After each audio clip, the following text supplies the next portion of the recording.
Yo, yo, yo, yo, out here in Fort Totten. It is gorgeous out here. I am loving this weather and I'm enjoying myself, bro. I'm on spring break. It is a Friday afternoon and it is gorgeous.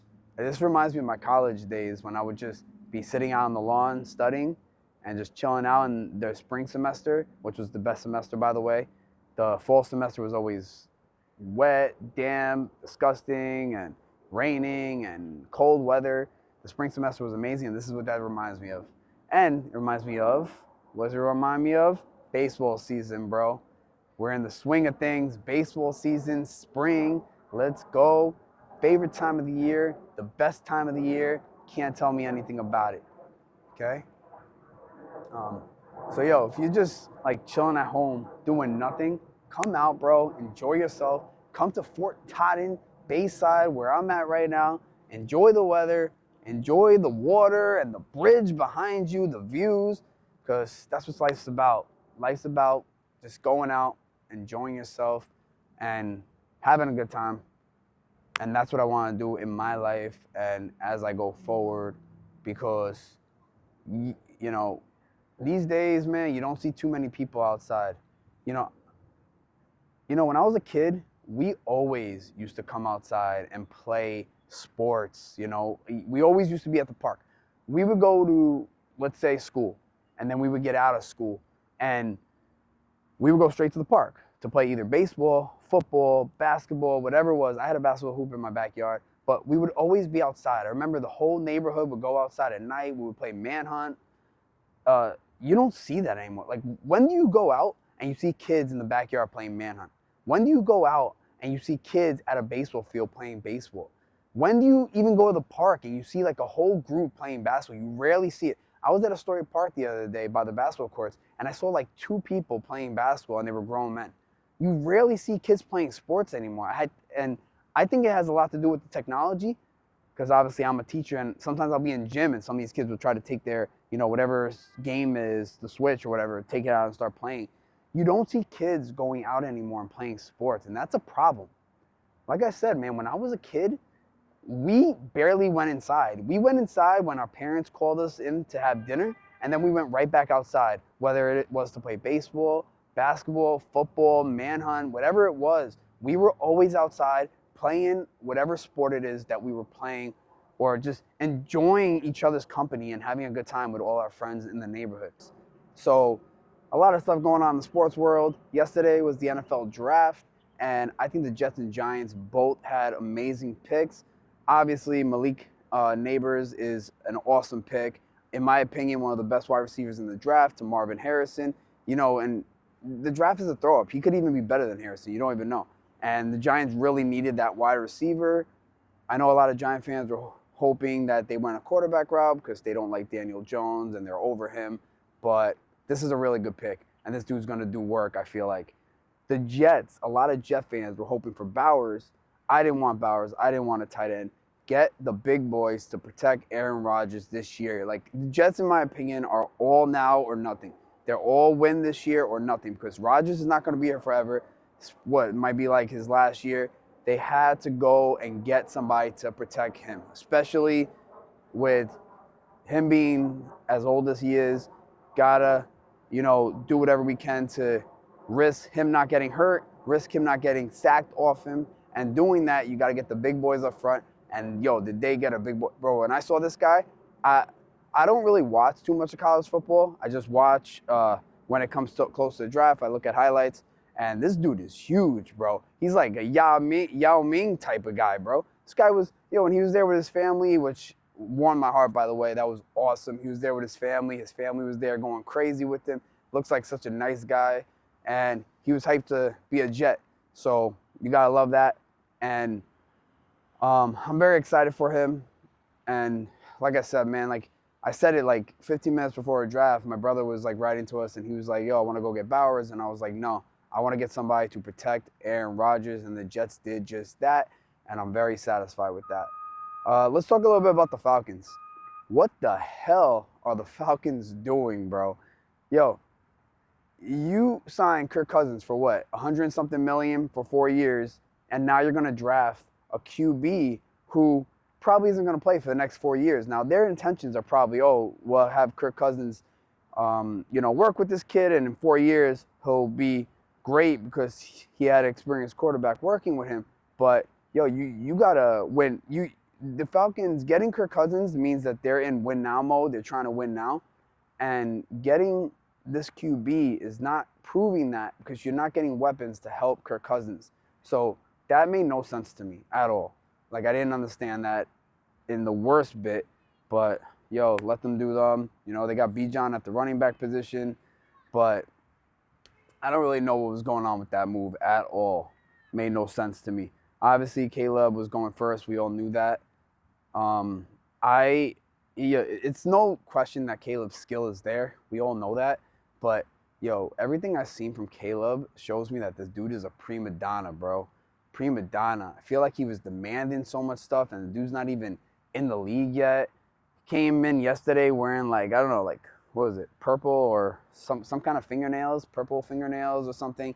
It just shows me that he's like a prima donna, and I don't know how to feel about it. Now, like I said, the talent's obviously there. The dude has a ridiculous arm with effortless, but I don't know, man. I don't know. Everything I was watching about Caleb and the way he talks and, I don't know. He's not even in the league yet, and I just felt like he's a prima donna. So I don't know how to feel about that, but it was no question whoever was picking first, unless it was like the Chiefs with Patrick Mahomes, they were getting Caleb as the first pick. But it was a cool day one, and we'll see what happens in day two, and we'll see who else gets chosen throughout the draft. It's beautiful out here, bro. It's gorgeous. I got like the bridge behind me. I got, just kids on their bikes. You have, the birds are chirping. You got people flying their kites. It's so nice out here. I'm really glad I came out here. But also, let's revert a little bit to basketball now. Now, this is a crazy time in the sports world because you have the basketball playoffs and you have the hockey playoffs. Okay? Now, I was flipping back between the draft and the Knicks game yesterday. And, bro, I am not a huge basketball guy. Everybody knows that. I'm not crazy with basketball. However, I know dirty when I see it. And, bro, what Embiid was doing yesterday was so dirty in so many levels. And that play where I think it was Robinson, right? He was going up for the layup, and Embiid's, on the floor, and he grabs his legs down like it was the Monstars from Space Jam with Michael Jordan, grabbing his legs and throwing him to the ground. Dude, this ain't the WWE. What the hell are you doing? That should have been a flagrant too. He should have been thrown out the game for that. Now, the NBA is protecting him. They're protecting one of their stars, just like every sports league does. Every professional sports league does this. We all know this. Even with the Ohtani situation. Obviously, if Ohtani was really guilty, MLB was protecting him at all levels because he's their star. We all know this. NFL, Patrick Mahomes, bro, that dude gets protected in every way, shape, or form because he is their star. Okay? Now, Embiid's not the greatest player in basketball. Okay? I think Jokic is. But he's up there. He's, top 3, top 4? He's one of the best players in the game, and they're protecting their star. That dude should have been thrown out of the game yesterday. I'm sorry. It was bullshit. And again, like I told you, I'm not even huge with basketball. I was out of my seat flipping out, yelling at the TV screen because that was crap, bro. And it just goes to show you what some of these players are going to do, the dirtiness that they're going to go to try to win a ball game. Now, Knicks lost yesterday, and they need to move on past that and try to go on forward past that. But I just didn't like what I saw from Embiid yesterday, bro. Play the game fair. Play the game right. He was complaining about the last game, yelling about the refs, and we all knew that the refs were going to give so many calls in favor of the Sixers in this game because of what happened in the last game. And then the NBA comes out and says that at the end of the game, so-and-so was fouled and that the refs missed it. But if you look at the whole game in whole, the refs were letting the teams play. The refs were letting the contact be hit. The refs were letting, a lot of rough play happen throughout the game. And then you're going to yell because they're not calling it at the end. That's not how it works. So that's all I got to say about that. I just don't think it was right in any level, shape, or form about what Embiid was doing yesterday. And I'm surprised there wasn't a fight. When I saw that, when he dragged him down, I thought there was going to be a brawl. But it's not what happened. We'll see what happens, though. But it's a crazy time in the sports world because, like I said, you got basketball and you got hockey. LeBron was funny. LeBron, there was like a video of LeBron, and he was talking about how, like, hey, it's just basketball, bro, because the Lakers are down 3-0. He was like, yo, it's just basketball, bro. Like, yo, we're having a good time. It's just, whatever. It's basketball, That's it. That's a guy trying to not make himself feel bad. I kind of understand what that's like because that's like me. Like if the Mets or Jets are like down or they're in the playoffs and they lose, that's the reaction I try to give myself. I try to tell myself, oh, it's just baseball. It's just football. Whatever, bro. Like that's what LeBron was doing. He's trying to make himself feel better. In essence, dude's tearing up inside. The dude is like crying inside. You want to win, man. When you're there, you want to win. You don't want to just roll over and die. And LeBron was trying to make himself feel better because they're down 3-0. And that's obviously a monumental thing to try to come back from. And LeBron's pretty much telling himself that it's over. He's like, all right, we're done. I'm just going to try to make myself feel better and say, all right, whatever. Who cares? And then you got hockey going off of the New York teams. The Carolina destroys the Islanders, man. The Islanders cannot beat Carolina, and I felt this coming into the series. Carolina owns them. They are the Islanders' daddy, in all honesty. And the Islanders are now down 3-0, and let's be real, bro, that series is over. It's going to take work for the Islanders to win 4 in a row against Carolina. And if it happens, I would be shocked. I would be so mind-boggled if that was to happen, but I just don't see it happening. And the Rangers are up 2-0. And I'll tell you right now, if the Rangers and Knicks, bro, go far into the playoffs, both teams, the Garden's going to go through a lot, man. The Garden is going to be torn down to the ground, bro. That thing's going to be like demolished at the end of this playoffs. These fans are going to go absolutely insane, like it's 1994 again. These people are going to go nuts. Rightly so. Both teams are very good this year. The Rangers are up 2-0. The Knicks were up 2-0, but now it's 2-1, but have still a very, very good shot at winning. And I could see both the Rangers and Knicks going very far into the playoffs. I can see them going very far. I think both teams are very, very, how do I put this? I feel like both teams are very, very tough, very, very, have a very desire to win, and they want to win in all cause. And I think that both teams are going to go after it, and I think they're both going to go far, and I think they're both going to do well. I hope they both do well. Now, like I said, I'm not huge with hockey. I'm not huge with basketball. I like them both. I watch them, especially in the playoffs. I watch all the time. I don't watch them during the regular season as much as I do with baseball or football, but I'm interested. I watch them, and especially when playoff time comes, I really, really get into those games. And I hope both teams go far for New York's sake, because we need this, man. New York has not seen nothing in so long, and we need somebody to give us something to celebrate about. We need some kind of parade going on in the city because our team won the ship, and we haven't had it in a very long time. Obviously, Giants were the last one in 2012, and before that was the Yankees in 2009, and going back to when I was in high school. New York teams haven't won since I was like in high school before that. So I'm hoping both teams do well, hoping both teams go far, and we'll see what happens. Now, let's talk a little bit about baseball, okay? The baseball world, bro. The baseball world. Okay. So, New York Yankees, they just had a series against the Athletics. They split the series with the Athletics. I think that is terrible on their behalf. They should not be splitting anything with the Athletics. They need to win that series. They need to beat the Athletics, bro. The Athletics are one of the worst teams in baseball, granted, I think they're a little bit better this year than they were last year. Athletics have a monumental closer, bro. In my opinion, this dude is a beast. Dude's throwing 103 miles per hour. I wouldn't be shocked if this dude gets to 104 one day. And I think they're a little bit better than last year, but still, bro, the Yankees need to take care of business on these shitty teams if they want to go places, and the Athletics are one of those. You got to beat the Athletics. Can't be rolling over and dying with the Athletics. Juan Soto, bro, let me tell you about Juan Soto. Juan Soto is everything Yankee fans wanted and more right now. The dude is just completely raking. Let's be real. Juan Soto's killing it in every level, shape, and form. He is just on another level right now. And, you know, I was talking to my Yankee friends yesterday about this. He's going to slow down at some point. Now, they're like, no, this is the way Juan Soto bats. I'm like, look, let's be real, bro. Juan Soto doesn't hit this well, okay? He's a great hitter. His on-base percentage, in my opinion, is one of the best on-base percentages in baseball history throughout his entire career. But right now, I just feel like Juan Soto is on a different level with how he's hitting. He's hitting for a high average. He's hitting for home runs. He's getting on base.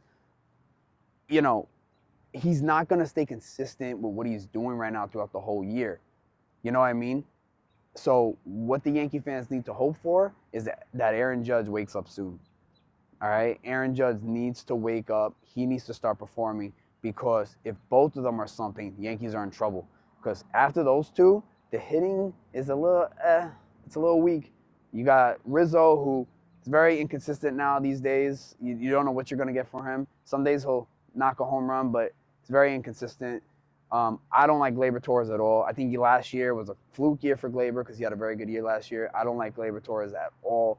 Volpe is good, but again, very inconsistent. Kind of reminds me of Francisco Alvarez a little bit. He'll have times where he's like just raking, and then times where he can't get a hit. He can't buy a hit, you know? And then he'll just slump for a while and then come out of it and then start hitting. So he's a little bit inconsistent as of now, but I think he's going to be a very good player. And then Trevino, I don't think Trevino's good at all. I think he is trash. That's just how I feel. And, you know, after the big two, I don't think the Yankees lineup is that good. Stanton's been hitting. Stanton's been doing all right. I actually have him on my fantasy team. I would not trade him to one of my Yankee boys because I think Stanton is a pretty decent player. I don't think he's great. I don't think he's like how he was when he hit those, 59 home runs for the Marlins. He's not like that, but he's a good player who's going to get you home runs. Strikes out a bunch, but, you know, he'll get you the home runs here and there. So they need Judge to start hitting for them to be successful. Their pitching's pitching pretty well, the Yankees. They're getting a lot of stuff from Cortez right now. Rodon looks all right. He could be better, but he looks all right. But the good thing for the Yankees is that Garrett Cole will be back this summer, and that is going to help them a bunch. But, you know, they had to take care of the A's. Losing to the A's was not good. You got to beat the A's. You got to take care of business when you're playing those teams. All right. Going into the Mets play the Cardinals tonight. They better beat the Cardinals, bro. Now, Cardinals last year had a horrible year, and I also picked them this year to have a horrible year. They didn't really add much to their team, and I don't think they're going to be very good this year. And the Mets play them today, the Mets play them tomorrow, and they need to take care of business on this team because, you know, what did we do? We lost the series to the Giants. We lost the last game to the Dodgers. We were on a little bit of a losing streak, 3-game losing streak, not that big of a deal. And then we came out of it, and we went off in that last game against the Giants, and we hit very well against them.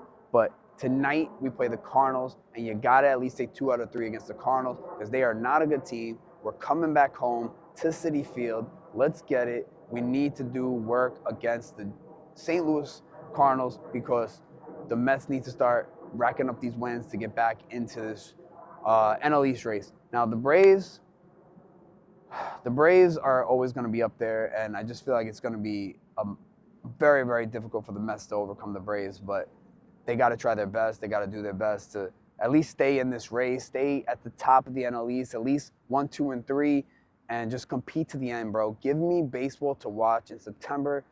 When it comes to the end of the season, like last year, it just sucks when your team is not in the race. You know, like I need my team to be there. I need them to be in the race so I can watch meaningful baseball. That's all I ask for, bro. Meaningful baseball.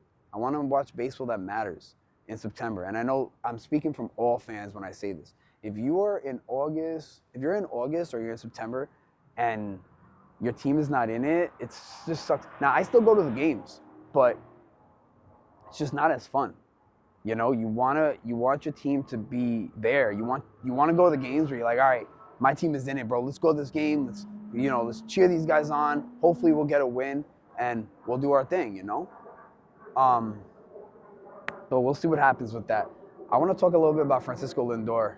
Now, I feel for this guy, bro. You know, when Francisco Lindor was slumping, he's somebody that I would never boo in my entire life. Now, I cannot say I never booed anybody before because I honestly believe that I ended Jay Bruce's career. I'm going to be honest with you, and I feel really bad about it. It was when I was younger, and I didn't realize that these guys are humans.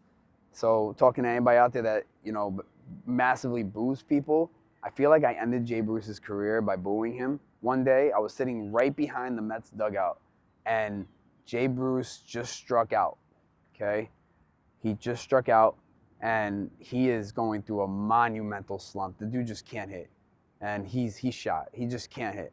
So he's walking back to the dugout, and I am standing above the dugout, and I am screaming at this guy. I'm like, you suck. Get out of New York. We don't want you here. And I'm just going off at him.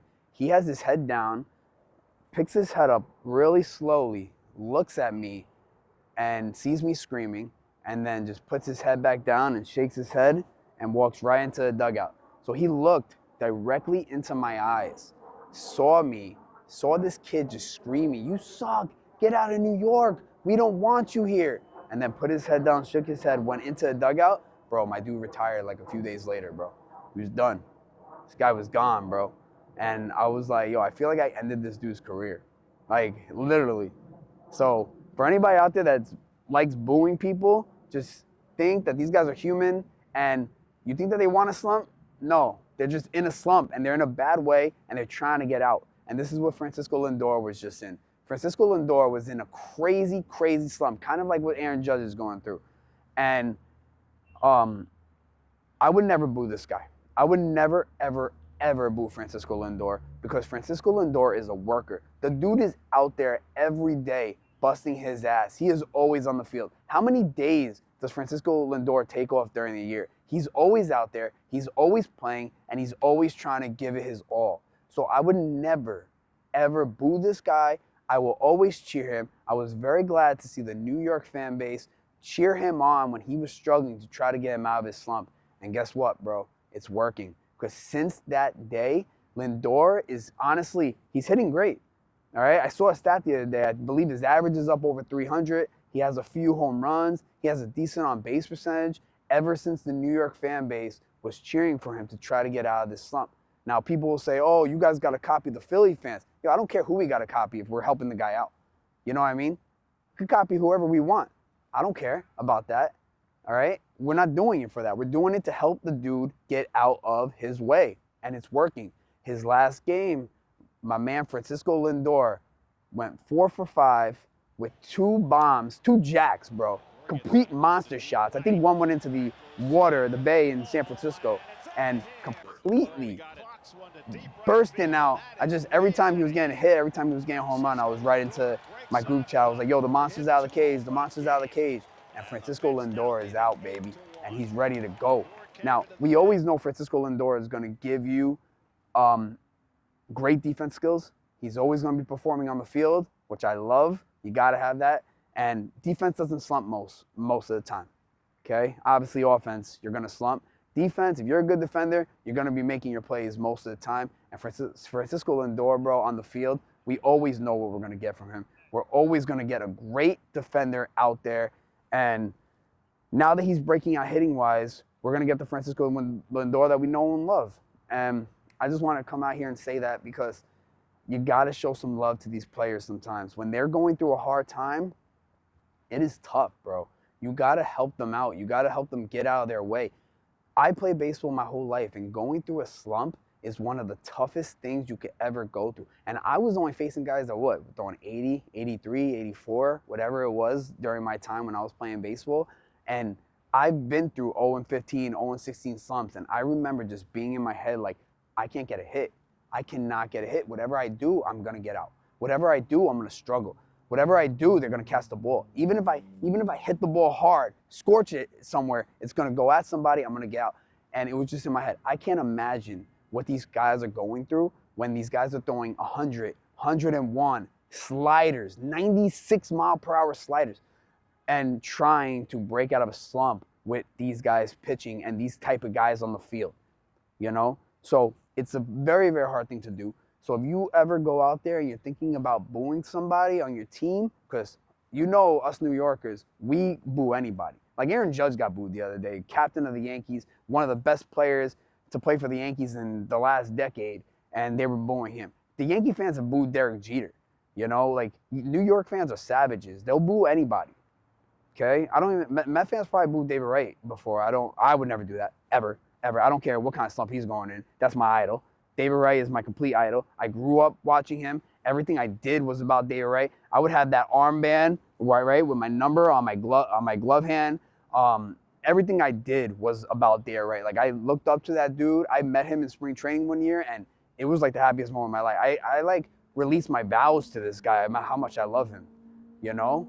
Funny story about that actually. When I met David Wright in Port St. Lucie, we went out to a cafe and David Wright was there in Port St. Lucie, and he was there with his now wife.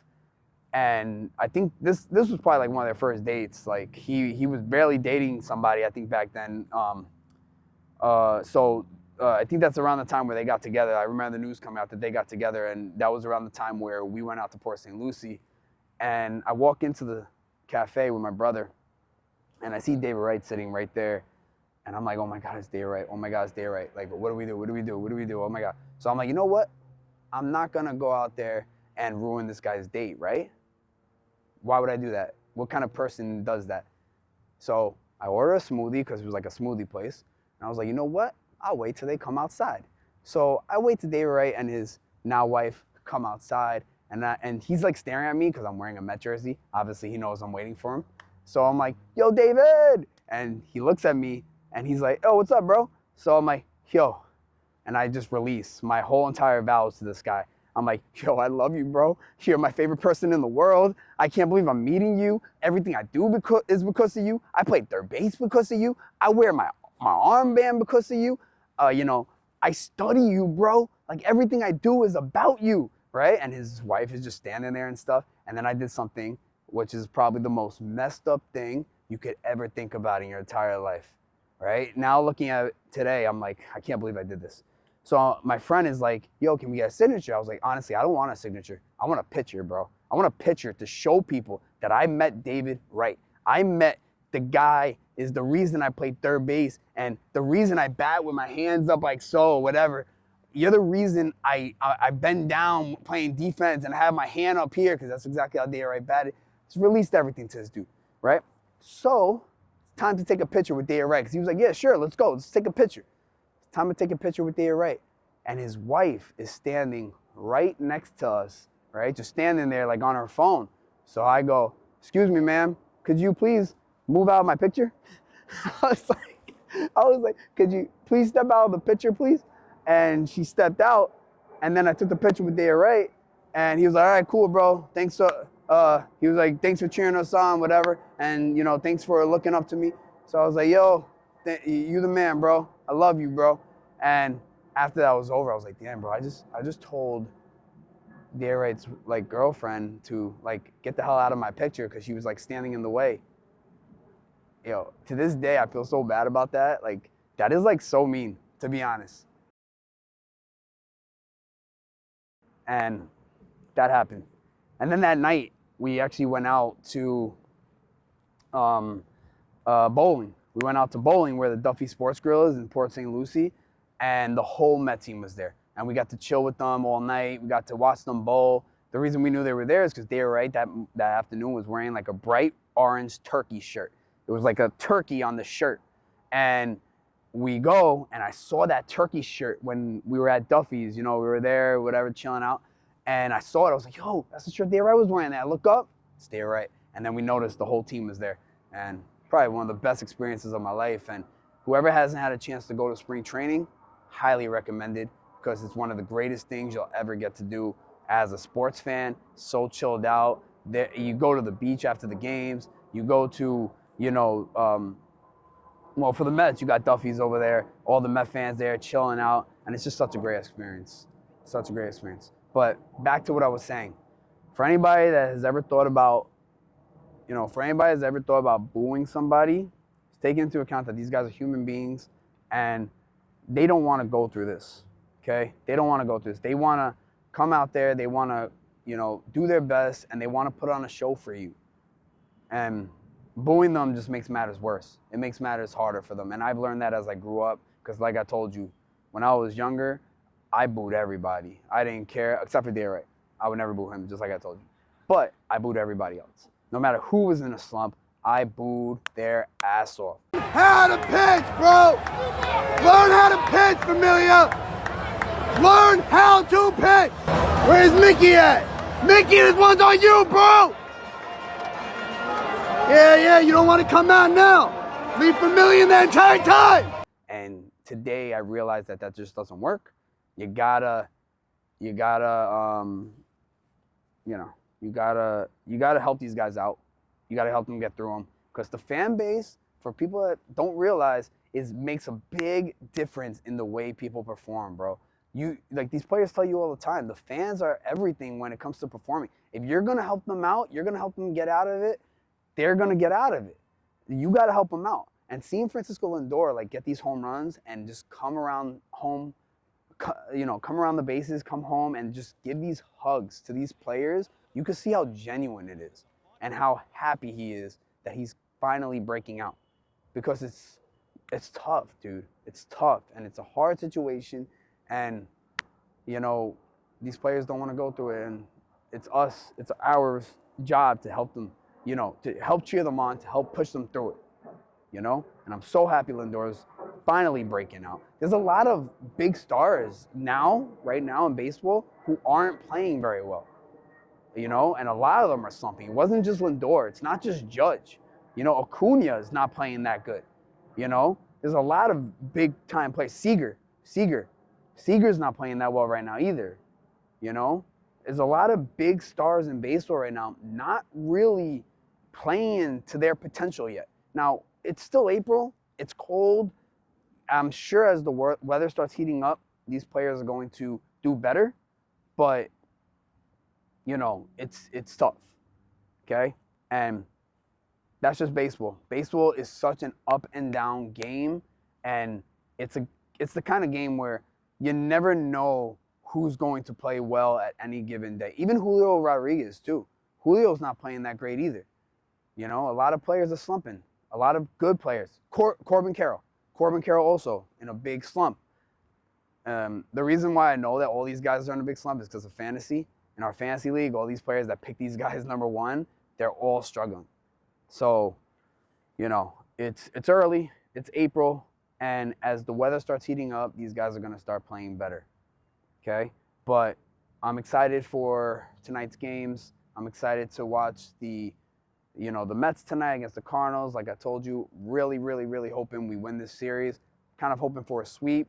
The Mets are now 4.5 games out after losing 2 out of 3 to the Giants. And I really would like a sweep to try to get back into these standings, get a little bit closer to the Braves. Now, like I told you, I don't predict the Mets are going to win the division, but I want them to be there. I want them to be around the division going late into the year. Okay? And I don't wish injury upon anybody, but the Braves losing Strider is a big loss. Their pitching has taken a major hit. They're getting Ozzie Albies back now, so that's going to help them out offensively. But the Braves pitching, in my opinion, is not that good and could be had. It's just if they give up 6 runs, the offense could probably score 7 because their offense is just ridiculous. Every single person that they get to hit on that team is animals. Bro, Travis d'Arnaud is turning into Babe Ruth all of a sudden. Whoever they get on their team just kills it. When they got Kelenic this year, I was like, oh my God, bro, why does he have to go to the Braves? Because I was like, obviously Kelenic was our boy, traded him for Diaz and Robinson Cano, and then Kelenic goes off to the Braves, and I'm like, yo, this guy is going to kill it because he's on the Braves. Whoever goes to the Braves does well, you know? But he's not really doing that great. But speaking about prospects, though, who saw Pete Crow Armstrong, bro, and like his third at bat just hit a complete tank? That's, in my opinion, one of the worst trades the Mets have made in recent memories. I hated that trade in every way, shape, or form, bro. First of all, I didn't like Baez at all. I think he's one of those players that either strikes out or hits a home run, and I hate those players. Now, Baez did decent for the Mets. He did all right. He didn't do too bad for us when he came here. You know, that whole thumbs down situation happened during his tenure here. But he did all right for us. It's not about that. It's about he was a rental. We had no intentions of signing him. And we gave a Pete Crow Armstrong for this dude. And I loved Pete Crow Armstrong. I thought this guy was a great prospect. And I have a lot of potential for him. Seeing him going places. And I think he's like a Brandon Nimmo type, but with more power, which is a really good player. Really good overall player. And you know, he already has his first home run in like 3 at-bats, and I think he is going to be a phenomenal player. And that trade still to this day hurts my soul. And I don't wish bad upon him. I want him to do well. You know, his mom is the mom of the little kid in Little Big League.